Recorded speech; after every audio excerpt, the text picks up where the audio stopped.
South Dakota, which may seem to be a quite remote place to a lot of people when you think about South Dakota, but it really was civilized. I grew up in Rapid City, and it was the second largest town in South Dakota, being about 60,000 people at this point. But when my grandparents settled there, they homesteaded, and they homesteaded on the prairie, and it was very harsh area where they homesteaded. It was close to the Badlands. And so I wanted to read a poem about my grandmother. Her name was Gertrude Grace. Her maiden name was Olmstead, and then she married my grandfather, John Frederick Rose.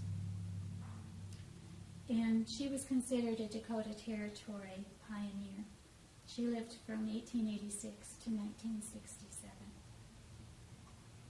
And so this is in her voice. I'd volunteered to accompany Mother when she nursed Fred's sister-in-law. I fell in love. Before marriage, we each staked a claim and built our prairie dugout home. Fred's pet bull snake kept rattlers out of our soddy.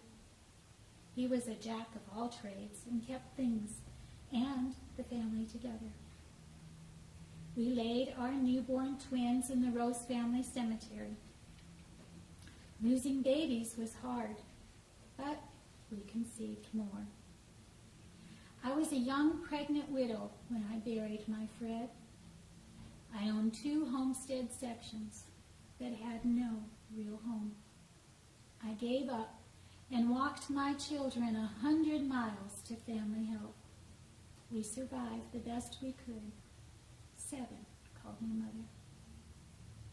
I buried Joe, my second husband, and raised our daughter.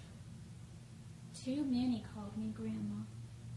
Nieces called me Aunt Gertie, but I preferred the gentler Grace.